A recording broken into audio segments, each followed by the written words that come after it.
Hey guys, thank you for liking, commenting, and subscribing to my videos. I really appreciate it. I've set up a Patreon page where you can support this channel directly, and I've even set up some rewards so I can give back to those who choose to give to me. I want to make the best videos I possibly can, and you can help me do that. Thank you very much, and enjoy the video. Sup, man? Welcome to the Redneck's Guide to Sun Wukong. Now, Sun Wukong is a warrior that can do just a little bit of everything. He's got a long reach with some wave clear. He's got a knock-up. He's got a slow. He's got a slow cleanse on himself. He's got a stun. He's got a self-heal. He's got it all. And he is a lot of fun to play if you know how to play him properly. Now, he is a little bit difficult because his damage does fall off in the late game, so it's going to be a little bit tricky trying to bring him into being still viable no matter how long the game goes on. Before we get to that, let's take a look at his lore. Alright, as you can see, there's a lot to his lore. Look, here's the deal. Sun Wukong is the Monkey King, and he is the Monkey King that did, oh man, so much stuff. I'm not even going to read this because I know this so well. Sun Wukong, he challenged the gods, and eventually he was able to secure his own place among the gods by basically kicking all of their asses. He is absolutely amazing. He's got a staff that can extend to any freaking length. He's got, he can make an infinite number of clones of himself. He has 72, he can transform into 72 different animals and some objects. He can make clones, he can do it all. He is just freaking awesome. If you want to know more about his lore, there are two sources you should look at. One, the official source, which is Journey to the West. That you can, if you sling a cat around and throw it at a shelf of anime, you're bound to hit something inspired by Journey to the West. It's just that freaking, prevalent. Journey to the West is one of the great epics of our time, and seriously, read it. It's really, really good. So I'm not even going to go over all of this lore. Just understand that he is a Monkey King that was able to challenge the gods, kick all of their asses, and basically secure himself among the heavens. So now we've talked about his lore, specifically the fact that you need to read Journey to the West, we're going to look at his abilities. Starting with his passive. When Sun Wukong is below 35% health, he gains 10% crit chance and plus 10 protections, and then plus 1 crit chance and protection for his current level. So that means at level 20, you're going to get a 30% crit chance and 30 physical and magical protections when you're below 35% health. Now, you wouldn't think, now that doesn't sound like much. A crit chance, like on a warrior? So do you build him for auto attacks? Not really. But you'd be surprised how sometimes when you're just fighting it out at the bottom of your life, how you can get a surprise crit. But that having been said, this probably isn't one of the best passives out there. It's kind of hard to utilize it. It's only viable when you're nearly dead, so it can be very tricky to use this passive appropriately. That having been said, when you are low, keep in mind that you can stick around just a little bit. Your damage goes up somewhat on your auto attacks because you got the crit chance, and you do get a little bit of additional protection, so you don't got to run screaming for the hills just because your health bar is in the yellow. So now that we've talked about his passive, let's take a look at his first ability, which is the Magic Cudgel. Now this thing's so freaking awesome. It's just that freaking awesome.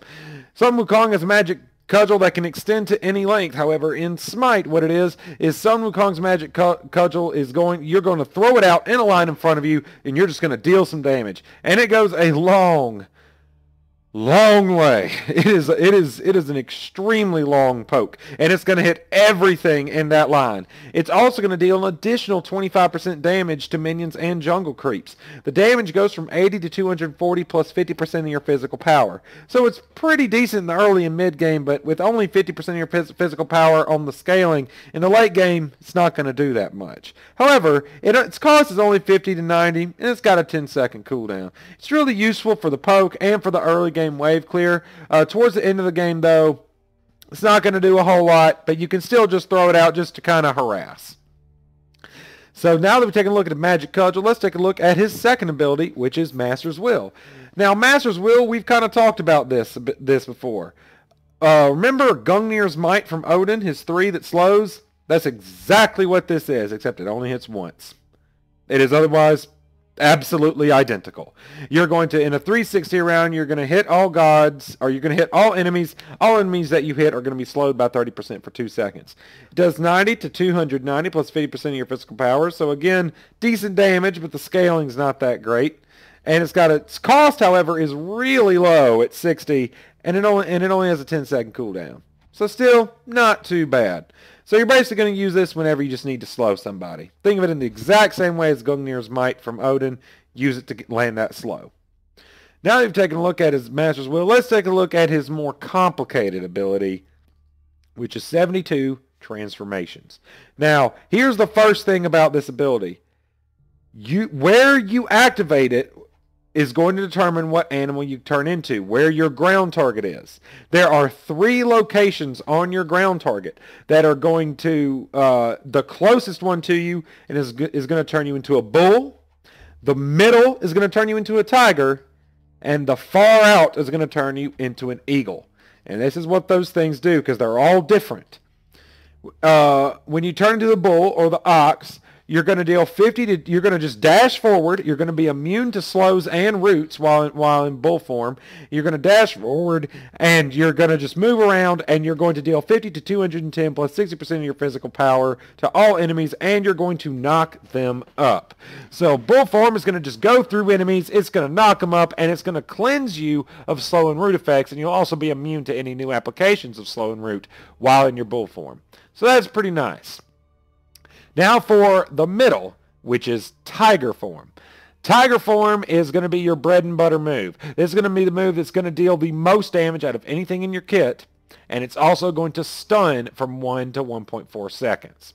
What it's going to do is you're going to turn into a tiger, and you're just going to run forward. You're going to get a pretty nice movement speed bonus too. So you're just going to run forward as a tiger. The first enemy that you come into contact with, you're going to deal 100 to 380 plus 80% of your physical power in damage, and you're going to stun them. Pretty nice. You're just going to tiger forward, stun somebody. Not too shabby. You're also going to be able to easily land a basic attack and maybe a magic cudgel or even a slow after you hit it. So come in from the tiger form when you're from a place that you're not seen, so you can get behind their backlines, stun someone on their backline, deal some damage. The final form is his eagle, and that is the very furthest out. What the eagle is going to do is when you are in eagle form, you're going to also be immune to slow and root effects, and you're also going to just go super, super fast, and you're going to just fly over everything. It doesn't do any damage, but it can go through enemies, well, basically because you're flying over them, and it's going to allow you to get the hell out of there or just charge in. I should also mention that the bull form is immune to knockups as well as slows and roots. So basically, you're going to use the bull form to charge through, knock enemies up. You're going to use the tiger form to single someone out, stun them, deal some major damage. You're going to use eagle form to get the hell out of there. And both eagle and ox will cleanse you of slows and roots because you're also immune to them, and nox will also prevent you from being knocked up.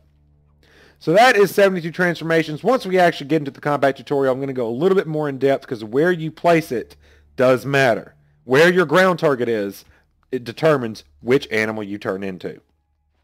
So now we talked about 72 transformations, let's take a look at his ultimate, which is Somersault Cloud. Now Somersault Cloud does, let's just talk about the damage real quick before we start anything. It's 140 to 340 plus 120% of your physical power. That's not much for an ultimate. That's really not that much. You're not really going to use Somersault Cloud. You can use it to deal damage. Absolutely. You can use it to clean up. Absolutely. But don't count on it to really deal big team fight damage because, I mean, it doesn't. It doesn't do that much damage. So don't depend on it to engage in a team fight or to really chunk somebody down. It's excellent at cleaning up, catching up to somebody, maybe getting that little last bit of health off of them because the damage isn't terrible, but on a 110 down to 90-second cooldown, it just doesn't do that much damage. So damage aside, let's take a look at what Somersault Cloud does. What it's going to do is you're going to spin your cudgel around for a few seconds, and then you're going to jump up into a cloud, and a decoy is going to spawn in your place. Now, this decoy is going to deal damage. It's just going to go forward, and it's just going to basically, it's like Nuwa's little clay soldiers. It's going to run forward and it's going to attack. It's going to prefer to attack gods, and it's just going to basic attack them. That's all it's going to do. The enemy can't tell it's a decoy, by the way. To them, it looks just like you. It has your health bar, it has your player name, everything. So they don't know it's you, although they'll probably figure it out because it's just going to run forward and basic attack. They'll figure it out. While the decoy is out and while you were up in your cloud, you're going to heal 5% of your maximum health per second. And you can stay up in your cloud a maximum of, let's see, I think it's 5 seconds.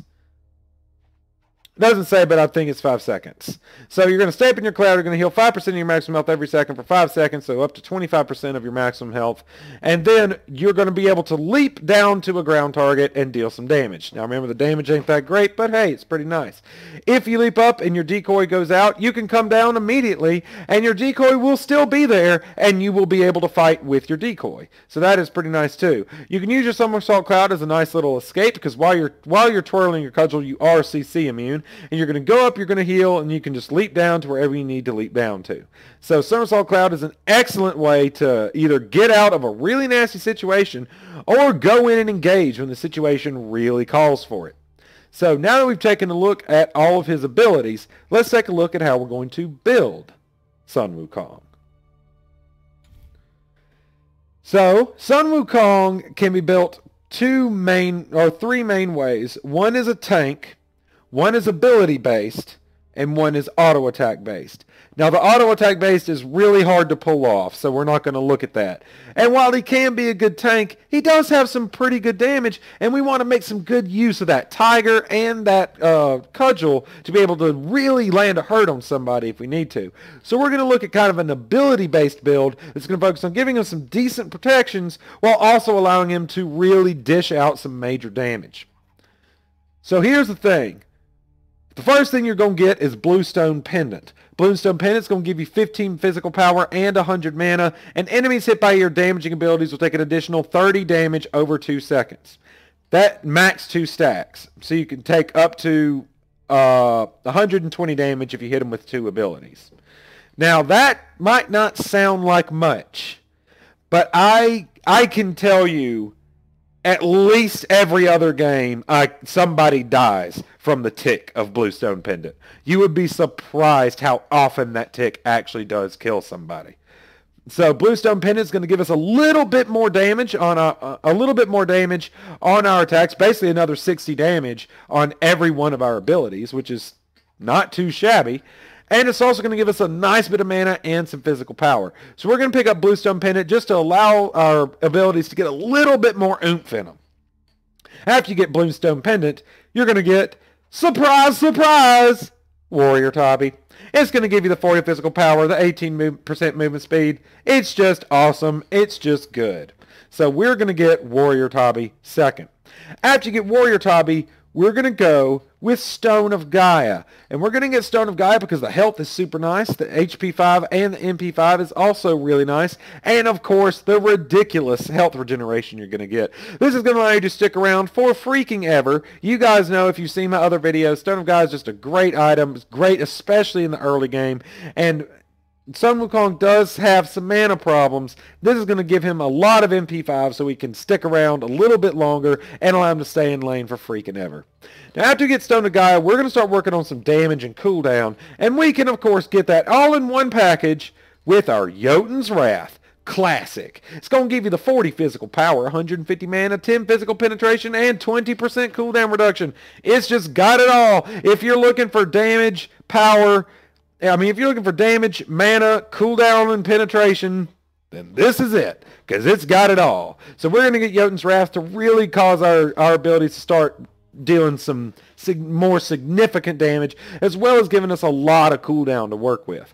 Now, after we get Jotun's Wrath, the next item we're going to get is Shifter's Shield. It's going to give us a ton of power, 40 physical power, then plus 20 to all protections. While we're over 50% health, we gain another 20 power for 60 power. But while we're under 50% health, we gain 20 protections, so 40 protections. This is a really good all-around item. When you're above 50% health, you're just going to get a buttload of power from this, and it's just awesome, and we're going to rock it. Now, after we get Shifter Shield, we've got a couple of options. If you want to go maximum damage, you're going to go Hydra's Lament. It's recently got a really nice buff, and that is 40 physical power, 15% more 15% cooldown reduction. The original passive, which is for 8 seconds after using ability, your next basic attack will deal an additional 30% damage, which is pretty nice because we have a heavy power build. But also, its new passive is this item now gains 2.5 MP5 per 10% of your missing mana. So the more abilities you use, the more mana, the more MP5 you get. It's just super, super nice. And we are definitely going to rock this. It's got a lot of power. It's got a lot of potential. However, this is for a very damage-oriented build. This is going to reduce your tankiness rather significantly. If you're looking for a tankier option but you still want that cooldown, you're going to go with Breastplate of Valor. For the 75 physical protection, 300 mana, and we're going to top off our cooldown reduction at our 40%. So Breastplate of Valor is going to give you the physical protection, the mana, and the cooldown. This is a tankier option for dealing with ADCs or other physical guys if they're giving you a lot of trouble. The mana also isn't bad, and of course we want that cooldown reduction. Now, if you're not worried about cooldown that much, but you want some more control and maybe some more health, another good option you can go for right now is Frostbound Hammer. You're going to get the 25 physical power, 300 health, and of course you're going to reduce your enemy basic attack and movement speed by 30% whenever you hit them with your basic attack for 1.25 seconds. This is going to give you some serious lockdown, especially with your slow, to slow them by 30%, then another 30%. They just ain't going to go anywhere. So Frostbound Hammer is excellent if you're looking for a more controlly option that's still going to give you some power and boost that health up a little bit. And of course that health boost goes really nicely with Stone of Gaia. However, if you want some magical defense, you can go for Bulwark of Hope, or you can go for I'm just having a total brain fart right now. What is that? Genji's Guard. You can go for Genji's Guard to get a little bit more cooldown reduction. Bulwark of Hope is going to give you some CCR, going to give you some health and some magical protection as well as a shield. This is probably your best bet for just staying alive. It's going to be either Bulwark of Hope or Hide of the Urchin. You guys know Hide of the Urchin is pretty much the best all-around defensive item there is. But Bulwark of Hope is another nice option, and it's also going to give you that shield. Now, whatever you choose, this is going to determine your role in the late game. Hydra's Lament, you're going to turn into a major damage dealer. Breastplate of Valor, you're going to turn into an ability monger that can stand up to the ADCs. Frostbound Hammer, you're going to turn into the off support so you can lock people down and allow your ADCs and your mages to really deal damage. And Bulwark of Hope is if you're not doing so well and you just need to stay alive. So that is going to determine what you're going to do in the late game. After you get your fifth item, the last thing you're going to get is you're going to replace Bluestone Pendant with either Frostbound Hammer, if you don't already have it, or, and I don't know, there's just so many items good for him that it's kind of hard to find one. But if you don't, the other thing you can get is Runeforged Hammer.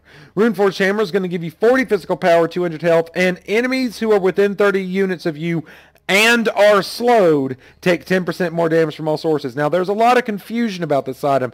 A lot of people think, oh, wait, does it slow them? No, it does not. Runeforged Hammer does not slow enemies. It gives a 10% damage bonus if the enemy is slowed for any reason. But something's got to slow them for this 10% damage to take effect. Remember, your 2 slows. So you can use Runeforged Hammer to get that health, an extra big chunk of physical power, and it's going to slow them to a crawl. Once you have that slow all the way down, you slow them to a crawl, all your abilities and your attacks are going to deal 10% more damage. That's just super nice. Now, there is a combo with this. I'm going to show you. Before we get into the combat tutorial, I will show you how to use this Runeforged Hammer without having Frostbound. Because in order to get the most out of Runeforged Hammer without having Frostbound, you've got to use your abilities in a specific way. And I'm going to show you how to do that. But we'll get to that. So that is going to be your 6th item. Either it's Runeforged or Frostbound. If you absolutely need the defense, you can go for Hide of the Urchin if you don't already have it. You can also pick up Magi's Blessing if you're getting CC too much. This last item is pretty much the what do you need right now option. So I typically go for Runeforged or Frostbound. But, you know, it's up to you.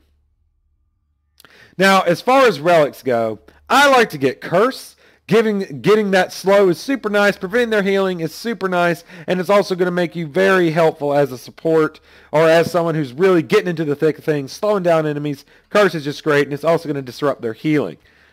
Of course, there's Purification and Sanctuary, which are pretty much required to be on your quick bar for any god ever that isn't Ravana. So, you know, or maybe Changa. So, you guys know what they do. And then Wrath is another interesting choice. And the reason Wrath is an interesting choice is it's going to give you a second stun. What Wrath is going to do is it deals damage to a single enemy minion or jungle monster, or 1250 damage to a jungle boss. But that's not what we're going to be using it for. What we're going to be using it for is it's going to stun enemy gods for 1 second if they are the closest enemy to you and there's no minions or jungle creeps. So you have to be pretty much alone. And it will stun the closest god to you for 1 second. So Wrath is going to give you a second stun when you are in melee combat. It's just really freaking useful. And that's what I usually end up getting. Just because it's so freaking nice just to land a stun on them when they don't think you got one. You know what I'm saying? As far as consumables go, you got Healing Potion, Mana Potion, Ward, Sentry Ward. I typically go Elixir of Power. Even though you don't get that huge of a scaling, your auto attacks actually do end up hitting fairly hard at the end of the game. Not as much as an ADC, of course, but still enough to where, you know, they can't, you know, you're going to put some serious pressure. And Elixir of Power is going to really bump that pressure up. However, if you absolutely need to, if you fall into a more support role, then you can go for the Elixir of Defense in order to give you a lot more staying power. Now we've taken a look at how we're going to build Sun Wukong. Let's take a look at how we're going to level Sun Wukong. So what we're going to do as far as leveling him is this is going to be the leveling order. First is Magic Cudgel.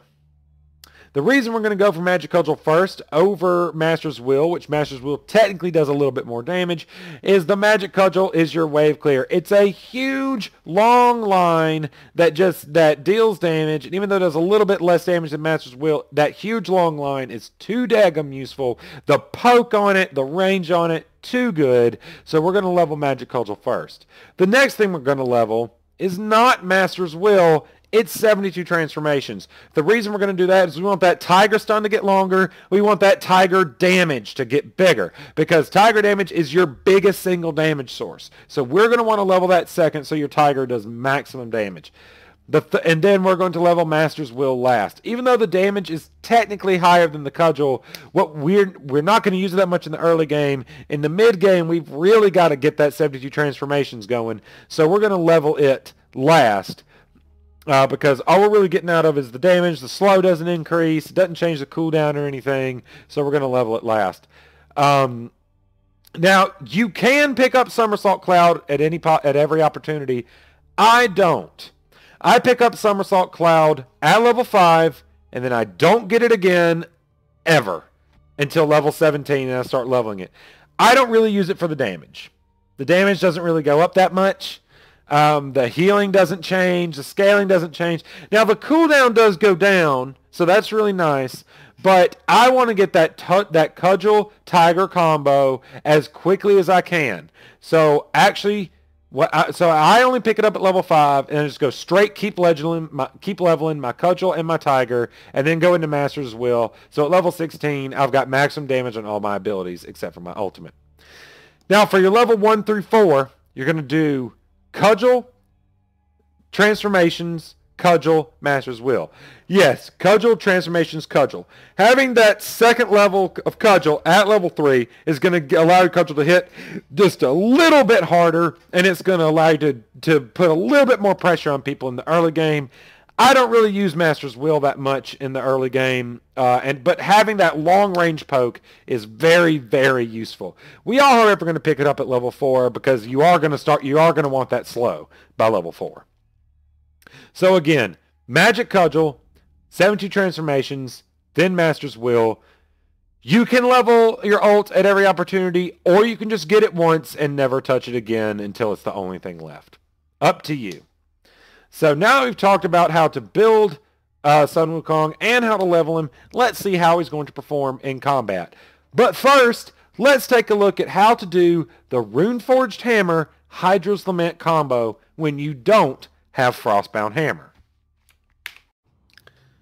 Alright, let's take a look at how to do the Hydra's Lament to Runeforged Hammer max damage without having Frostbound Hammer and without using Curse. So the only slow you have is in your Master's Will, and it's only going to last 2 seconds.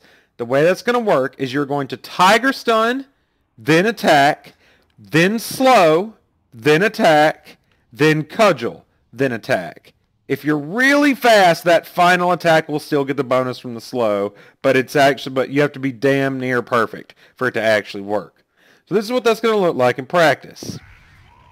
Tiger, attack, slow, attack, cudgel, attack. So that is the basic combo and how to do it while getting the maximum use out of both your Hydra's Lament and your Runeforged Hammer. Once again, Tiger, attack, slow, attack, cudgel, attack. And that is how you do it. Alright, now let's take a look at how your 72 transformations is actually going to work in combat. Now, if you're on normal casting, not quick or instant casting, when you press your 3, or whatever your key binding is for pressing your third ability, this is going to come up. This is going to show you which animal you're going to turn into when you activate the ability, and it is based off of where your ground target is. When it's close to you, it's going to be the bull.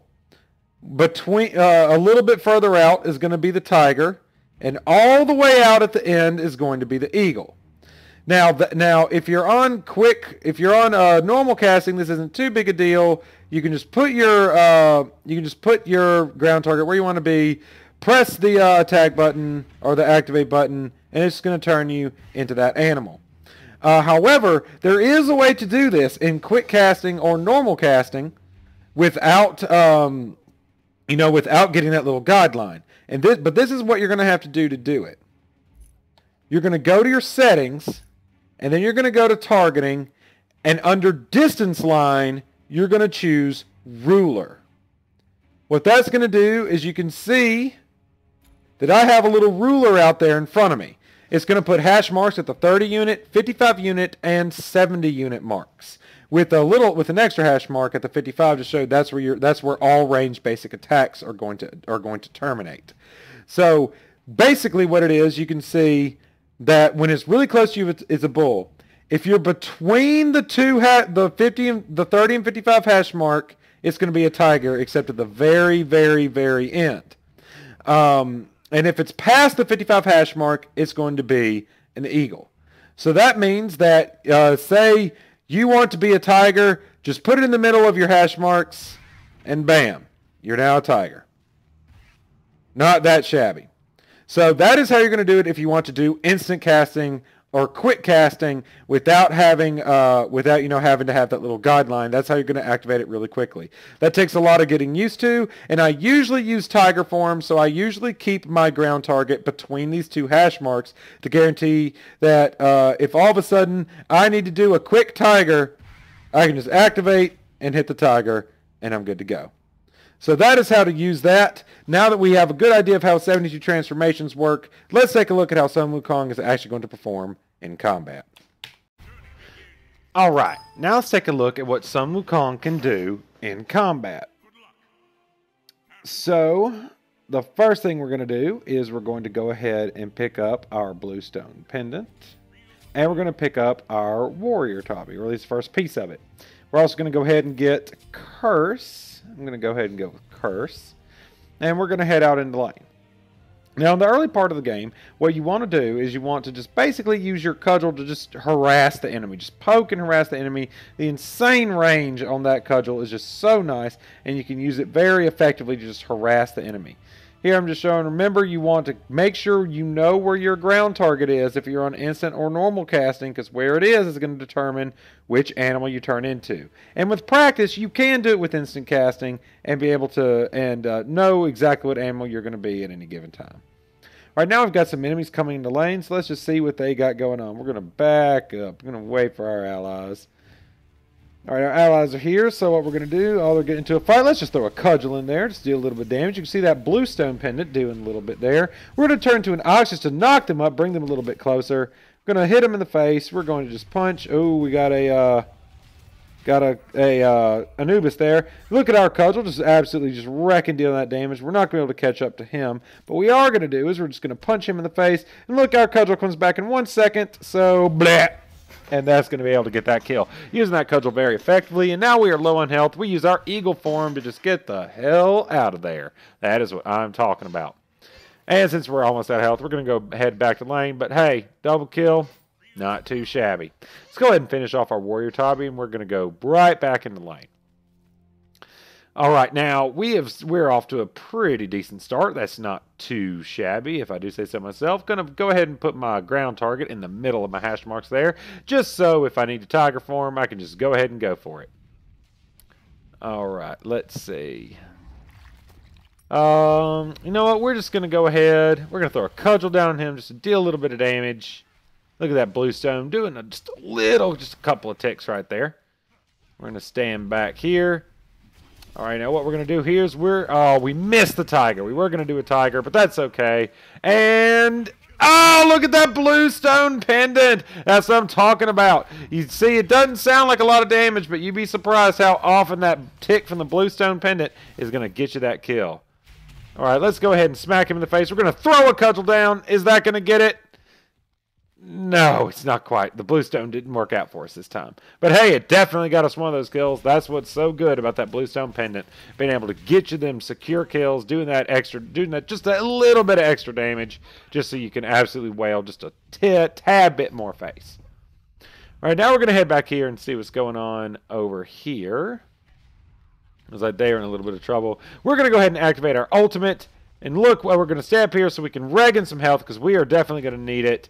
And then we're going to leap in. We're going to deal that damage with our ultimate. And then we're going to kill that Neath. We sent in our decoy just to mess with them a little bit. And we healed up so we could go in and have a little bit more security just to make sure that, we had a little bit more health to survive in case they tried to do something a little bit tricky.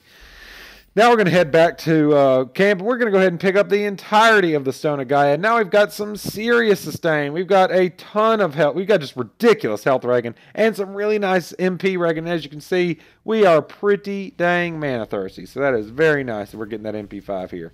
We're going to go ahead and throw a cudgel down on this Anubis. We're going to go ahead and we're going to tiger him to stun him. We're going to just basic attack him to death. That's what I'm talking about. All right, we're going to go ahead and spin to slow them down. That's going to allow us to get that second kill right there. And look, that Bakasero thinks he's safe, but he's going to get hit by that. Can we just... Oh, come on. Come on. Can we get it? Yes, we can use the tiger form to catch up to him, get that stun, and absolutely wreck his face. That is what I'm talking about. Our Stone of Gaia already bringing us back pretty significantly.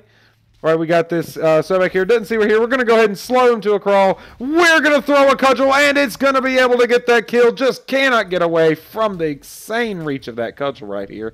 See, we are doing just excellent. Early game is where we excel with Sun Wukong and into the mid game. So we are going to try and capitalize and be pretty daggum aggressive in the early game just to show off our serious range poke and our harassment. Now, we're going to go ahead and throw that cudgel just so we can kill those guys right there because they're being really annoying. Get out of my face, minion. All right, now we're going to go ahead and turn into a tiger. Oh, we missed Anubis. That's okay. We're just going to go ahead and slow him right there, hit him with a basic attack, throw a cudgel, get that kill as well. Tried to line up the cudgel so I could hit them too, but it just didn't work out. But that's fine. We did get a kill with that cudgel right there. That's what I'm talking about. All right, now we're going to go ahead and we're going to head back. We're going to go ahead and pick up the first two pieces of our Jotun's Wrath so we can start building some cooldown, some pen, some extra mana, and of course, that really, really nice power. Now we're going to head back to lane. We're going to keep our ground target in the middle there just in case we need to go into tiger form in a hurry. And look, there's that Sobek who's going to get stunned. We're going to hit him with a basic attack. We're going to slow him down again. We're going to throw a basic attack there, and it's going to be able to get that kill using that slow to maximum effectiveness. All right, now right here, ooh, Guan Yu dancing through.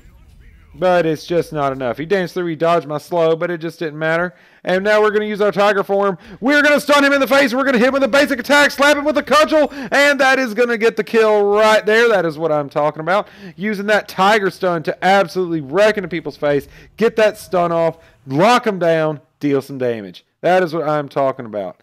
Right now, this is going to be a little bit tricky. We're going to have to stun her right there. Throw a cudgel. Oh, and it's also going to get that kill. Dang. I was going to try and use that cudgel to get the maximum number of enemies, but you know what? That opportunity presented itself. I went for the tiger stun. Worked out.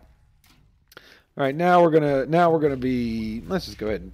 Oh God, these are so annoying. We're gonna go ahead and take them out. Now we are using that cudgel to maximum effect. And that's what I'm talking about. We're gonna go ahead and tiger in. We're gonna hit the Guan Yu with that tiger just to stun him right there. We're gonna slow him. We're gonna absolutely wreck him in his face. He just can't go anywhere with our slows and our body blocks. That is what I'm talking about. That's gonna be able to secure that kill for us right there. You know, we're going to go ahead and finish off our Jotun's Wrath because, you know what, why not? Now we finished off our Jotun's Wrath, let's go ahead and pick up the first two pieces of our Shifter Shield so we can start getting some defense and some extra power on top of our game right now. Let's go ahead and head back into lane. Oh, Arachne doing some work. That's what I'm talking about right there. All right, where should we go? You know, let's just stay here. Let's see if we can do some work on this tower right here. We're going to go ahead and poke. Look at that nice little poke right there. Dealing some damage to that Bakasura from our very safe range. Ooh, Bakasura going in kind of whole ham right now. Let's go ahead and throw... You know what? Let's just basic attack him. We're going to throw another cudgel. He cannot get away. That's going to be able to secure that kill real quick right there. Let's just tiger stun that Guan Yu right there. We're going to throw a slow. We're going to throw some basic attacks, and we're going to be able to secure that kill as well. That tiger stun just locking him down, allowing both our minions and ourselves to just wreck into his face. We're going to take out this camp right here, ox through him just to deal the damage. Then we're going to just throw our cudgel. Ooh, there's a Sobek right there, but he can't really do much. Our damage is too good. You know what? There's an Anubis right there that's looking really daggum tasty. So we're going to just... Oh, we're going to miss the tiger stun. Oh, that is unfortunate. Remember, the tiger stun will just stun whatever the first enemy you hit, including minions. So it can be hard to aim sometimes, but that's okay. Just take some getting used to. We're going to go ahead and charge past him. We're going to throw a slow on him. We're going to land a basic attack, another basic attack, and that is going to be able to secure that kill. That's what I'm talking about. We're going to just stand back here. You know what? We're just going to go ahead and go back and finish off our Shifter Shield just because we can. We are just getting too much money too daggum fast. All right, let's go ahead and work on our Hydra's Lament. We are so ahead right now. We're just going to go ahead and work on the Hydra's Lament just so we can get that super power bonus. Now, remember, the Hydra's Lament is only really useful if you're already ahead and you want to keep securing your advantage. You're going to go for the Hydra's Lament. I do not recommend it if you are behind or if you're having trouble securing kills because it does not do anything for your tankiness. It's just going to give you some cooldown and some extra attack. Let's see if we can catch up to this Anubis right here. We can. We're going to hit that. That Bakasura tried to do some damage to us. Uh-oh. That Bakasura is dealing some damage, so we are going to go ahead and get into our ultimate, get CC immune, then leap right back on top of him and secure that kill. That is what I'm talking about. We're going to go ahead and... Oh, we missed the tiger stun again because a minion got in the way. That can be kind of tough. But we are going to just absolutely wreck into this Sobek's face. Come on. Come on. Throw a slow. Can the slow get him? Yes, the slow attack can get him. And that is going to enable us to secure that kill right there. We are already taking some serious damage. We're going to go head back. We're going to get the second piece of our Hydra's Lament just because we can. And then we're going to head back out. We're going to work on trying to get that third piece so I can show you how to do that combo. Might not come up, but it might. Let's go ahead and land this. Go ahead and kill that camp just like that. Remember, your magic cudgel does 25% bonus damage to minions and jungle creeps. So that cudgel is just going to absolutely wreck in to those kind of camps like that. Ooh, they've got some stuff going on right here. Let's see if we can catch up, see if we can deal some damage. We're going to go in. We're going to tiger him. We're going to hit that Anubis. We're going to throw a cudgel. We're going to be able to kill that Bakasura as well. Didn't see us coming. Getting that tiger stun in there. Just locking him down. Dealing some massive, massive damage. Let's go ahead and throw that out there as well. Let's go up and let's just beat on this tower real quick. We can easily take out this tower. It's focused on us, but who cares? It can't do enough damage to matter. Let's go ahead and tiger stun this Guan Yu. Throw a slow on him. Hit him with the cudgel. Can I get the... Come on. All right. I just want to kill him, so I'm going to go into my ultimate, get that leap, and then land on him. And we're going to use our eagle to just get the hell out of there before the enemies can catch up and really do anything to us. Remember, being immune to slows and roots means your eagle form is going to be able to get you the hell out of there, but you're not immune to stuns, so you got to be careful of that. Going in, throwing a cudgel on that Neath just to absolutely wreck in her face. We're going to tiger stun that Sobek so he can't get away, lock him down for the kill, and then we're going to throw our cudgel, just absolutely wreck into that minion wave right there. Now we're actually going to finish our Hydra's Lament. So let's go ahead and finish that off, and we'll wait. We're going to sell the Bluestone Pendant in just a minute, but it's still doing some work. We don't quite have enough to get our next full item, so we're just going to hold on to it. So we are just heading back out in the lane. Let's see what else they got going on. Ooh. Looks like we're going to have to try and come in from behind, tiger stun, throw an attack, get the slow. We're going to be able to secure that kill pretty daggum easily. Getting that extra bonus attack damage from our Hydra's Lament, enabling us to really lay a big smackdown on them. That's what I'm talking about. And we're going to, okay, we can take out this Phoenix. Let's go in. Look, we're doing some pretty serious damage, even though we are not technically in an auto-attack build. We've just got so much power that we are able to wreck into those Phoenixes pretty daggum hard. Now, let's see what we're doing back here. Oh, yeah, this is going to be a good opportunity. So what we're going to do is we're going to bull into her, knock her back into that Sobek so that we can get both of them together to slow and cudgel both of them.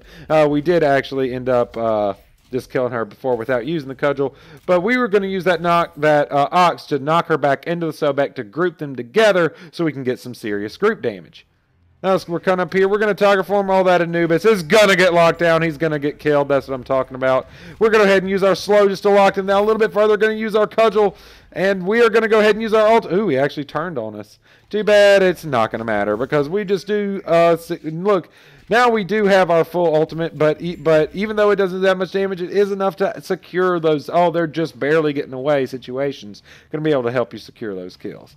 Now we're going to head back over here. We're going to try and take out this Phoenix if at all possible. Stone a guy, giving us some nice little sustain. We're going to use an Ox just to knock them up. Try and barrel our way through Sobek.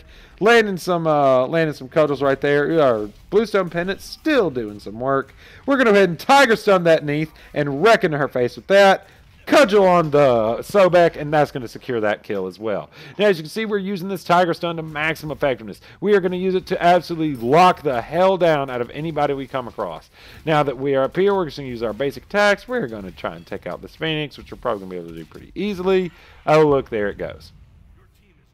All right, now all four of them here. Let's just knock up into all of them. We're going to slow them all down. And then the game's going to end because they just got through the Titan. That is what I'm talking about. So that is the basics of how to use Sun Wukong. I hope you had a good time. Had a little bit of recording mishap, but that's not too bad. So basically, you just saw how to play Sun Wukong in combat. You're going to use them tiger stuns to absolutely wreck into enemies' faces, come in from unexpected angles, get that stun, and be able to secure those kills with your basic attacks. Using that cudgel to poke, deal some range damage just to harass them. Using your Ox to barrel through, using your eagle to get the hell out of there, and of course, using your slow to slow them down to a crawl. Using your 72 transformation, or excuse me, using your ultimate somersault cloud just so you can get the hell out of there, get some HP back, and dive back in case you need to. Your decoy is going to be helping you out with that. So that is the basics of how to play Sun Wukong. If you have any questions or comments, feel free to leave them in the comments section below. I love it when you guys hit that subscribe button. Now y'all have a good one now, you hear?